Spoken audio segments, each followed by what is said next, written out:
दोस्तों, मैं नीतीश तिवारी आ गया हूँ आपके बीच अपनी पहली स्वरचित कहानी लेकर, जिसका शीर्षक है सफलता।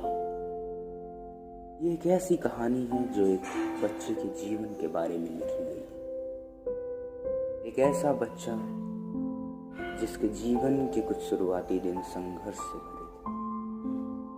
वो अपने जीवन में हुई पूर्व की घटनाओं से परेशान रहता है और फिर कुछ ऐसा उसके जीवन में होता है जिससे उसका जीवन बदल जाता है और वो सफलता के नए आयाम हासिल करता है। तो कहानी शुरू करने से पहले एक जरूरी बात, ये कहानी एक फिक्शन है, ये कहानी स्वरचित है और इसका किसी भी घटना, पात्र और स्थान से कोई संबंध नहीं है। ये एक काल्पनिक कहानी है। और एक जरूरी बात, वीडियो को लाइक करें, ज़्यादा से ज़्यादा लोगों में शेयर करें और नोटिफिकेशन की घंटी को अवश्य दबाएं। मेरे चैनल को सब्सक्राइब करना ना भूलें। तो चलिए कहानी शुरू करते हैं। सुबह का समय, सूर्य की सुनहरी रोशनी सभी तरफ फैल रही थी। ठंडी हवा रोशनी को और ही मनोरम बना रही थी। उसी बीच एक लड़का जिसका नाम एलियट था, वो अपनी साइकिल को धीरे धीरे इस ठंडी हवा और सूर्य की रोशनी के बीच एक ऐसे रास्ते पर बढ़ा रहा था जहां कोई रास्ता नहीं। एक कंकड़ भरा रास्ता जो एक समय जंग का स्थान हुआ करता था। उसके चेहरे से यह साफ दिखाई दे रहा था कि वो काफी चिंतित है और काफी परेशानी है। उसके जीवन में भी हुई एक ऐसी घटना से वो परेशान है। वो परेशान था उस घटना से जिस घटना ने उसके पिता को छीन लिया था। इसके देश का नाम हिंडनबर्ग है। यह देश अभी एक बड़े और कठोर युद्ध को झेल कर आगे बढ़ा। इस युद्ध ने बहुतों के प्राण लिए। इस युद्ध ने बहुतों की बलि चढ़ाई। किसी ने अपना पिता, किसी ने अपना भाई और किसी ने अपना पति खोया। बहुतों ने बहुत कुछ खोया। उन्हीं में से एक ये लड़का, इसने अपने पिता को खोया। इस युद्ध में इसके पिता रेजिमेंट 19 के कैप्टन हुआ करते थे। भीषण युद्ध अपने अंतिम दौर में पहुंच चुका था। रेजिमेंट 19 दुश्मनों पर भारी थी। तभी अचानक रेजिमेंट 19 के 4 सिपाहियों की गोलियां खत्म हो गई। वो 4 सिपाही गोली लेने के लिए जैसे ही बाहर निकले, दुश्मनों ने गोलीबारी तेज कर दी। जीडी सैटिन, एलियन के पिता और रेजिमेंट 19 के कप्तान अपने 4 सिपाहियों को कवर फायर देने के लिए दुश्मन के क्षेत्र में कूद गए। तभी अपने कप्तान को देखकर सभी सिपाही खुश हो गए।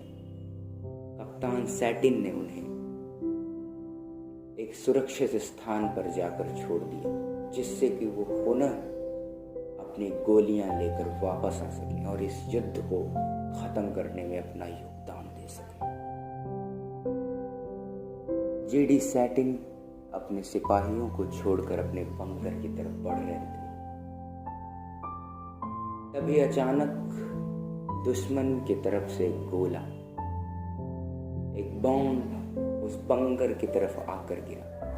उस बंकर में जीडी सैटिन के साथ साथ रहने वाले वो 100 सिपाही मौजूद थे जो हमेशा जीडी सैटिन की मदद करते थे। उन सिपाहियों को बचाने के लिए जीडी सैटिन उस बॉम्ब पर कूद पड़े और वो बॉम्ब फट गया और जीडी सेटिंग शहीद हो गए। उनकी इस वीरता को देखकर युद्ध खत्म होने के बाद उन्हें उस राष्ट्र के सर्वोत्तम पुरस्कार से सम्मानित किया। एक सर्वोत्तम पुरस्कार जो सिर्फ सोल्जर्स को ही मिलता था, जिसका नाम सोल्जर ऑफ डिकेड था। इस पल को याद करके एलियट काफी गौरवान्वित महसूस कर रहा था और फिर वो अपनी साइकिल को घर की ओर बढ़ाता है, जहां उसकी माँ उसका बेसब्री से इंतजार कर रही होती है। एलियट घर पहुंचता है और जब घर के अंदर अपने कमरे में जाने लगता है, तभी उसकी माँ उसे बुलाती है। माँ कहती है, एलियट, तुम रोज यूं परेशान होकर आते हो और क्या सोचते रहते हो एलियट? एलियट कहता है, माँ मैं क्या सोचता रहता हूँ ये आप पूछ रही हैं माँ, मुझे यह आपसे उम्मीद नहीं थी।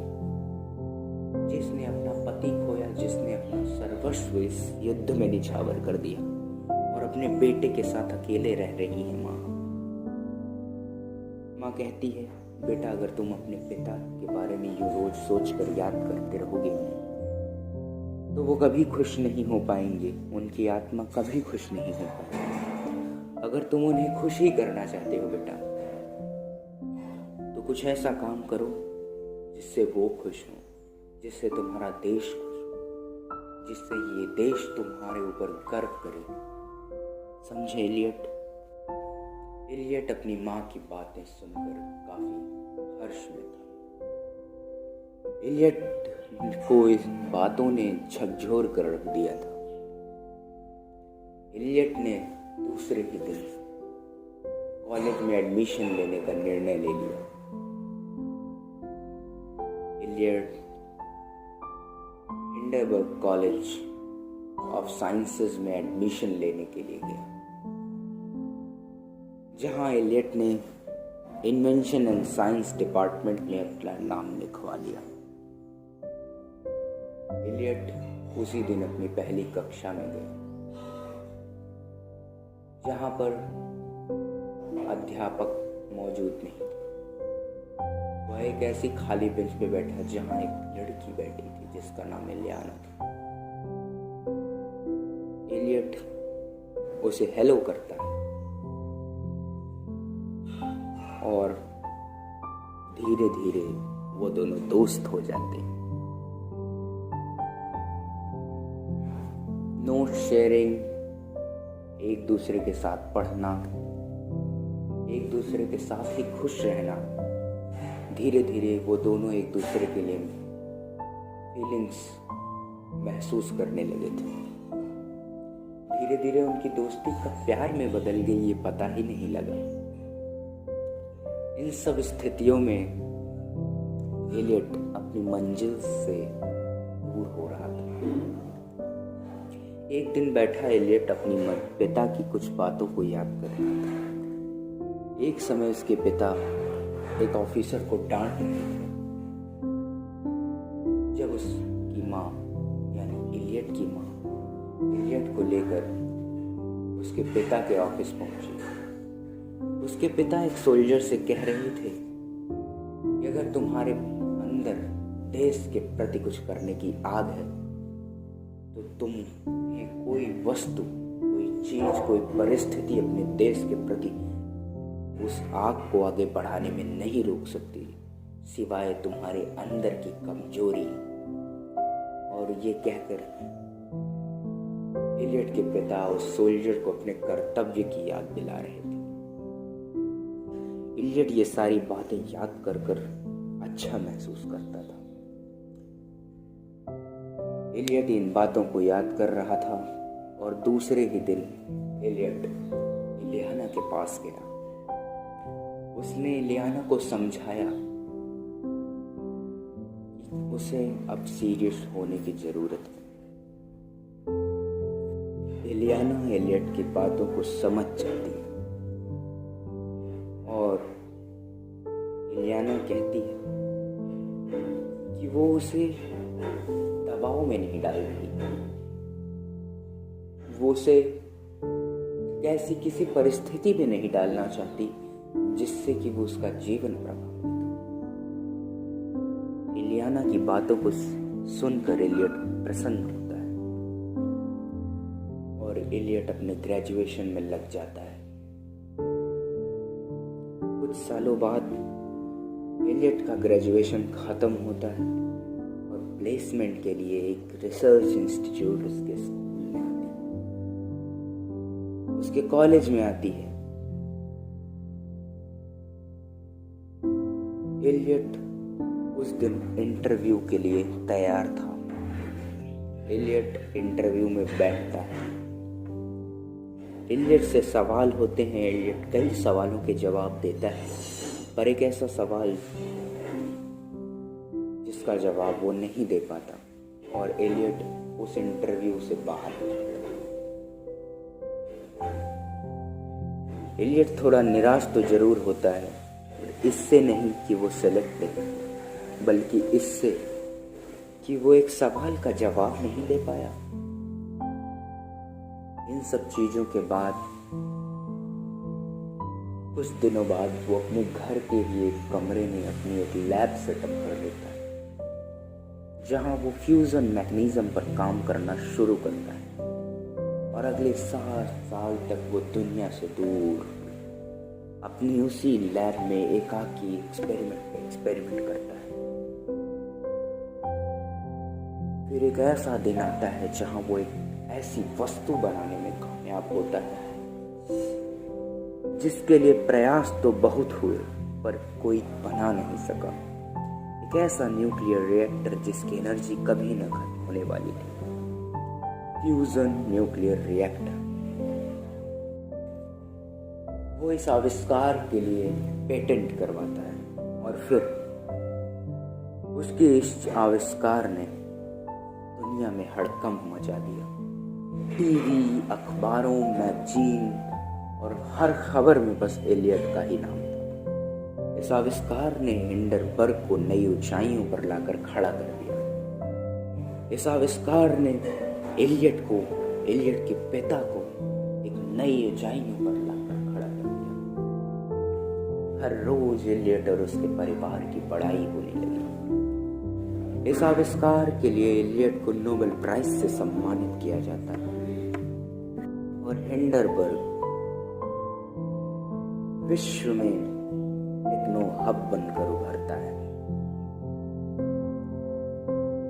एलियट के सभी चीजों को ध्यान में रखकर, उसके सभी कृत्यों को देखकर, उसके इस आविष्कार को देखकर हिंडनबर्ग की हेनरिएटा सोसाइटी उसे डॉक्टरेट की डिग्री से सम्मानित करती है। एलियट को अपने इस काम के लिए हिंडनबर्ग स्पेस ऑर्गेनाइजेशन का प्रेसिडेंट बनाया जाता है और फिर वो अपनी माँ को एलियाना के बारे में बताता है। एलियट अपने और एलियाना के रिश्तों को अपनी माँ को समझाता है। उसकी माँ खुशी खुशी राजी हो जाती है। उसकी माँ उन दोनों के रिश्ते को स्वीकार करती है और कुछ समय बाद दोनों शादी के बंधन में बंध जाते हैं और ऐसे ही वो दोनों धीरे धीरे खुशी खुशी अपना जीवन व्यतीत करते हैं। तो आज की कहानी बस यही समाप्त करते हैं। ये कहानी मित्रों हमें ये सीख देती है कि जीवन में निरंतरता बहुत जरूरी है। निरंतरता ही वो ऐसी वस्तु है जो हमें सफलता के नए आयाम हासिल करने में मदद करती है, जैसे एलियट की निरंतरता उसे नए आयाम हासिल करने में मदद करती है। तो इसी के साथ मैं विदा लेता हूँ, मिलूंगा अपनी एक नई क्रिएशंस के साथ। तब तक के लिए नमस्कार दोस्तों। चैनल को सब्सक्राइब करें, वीडियो को लाइक और शेयर करें और नोटिफिकेशन के लिए बेल आइकन को बजाना ना भूलें। धन्यवाद दोस्तों, बहुत बहुत धन्यवाद।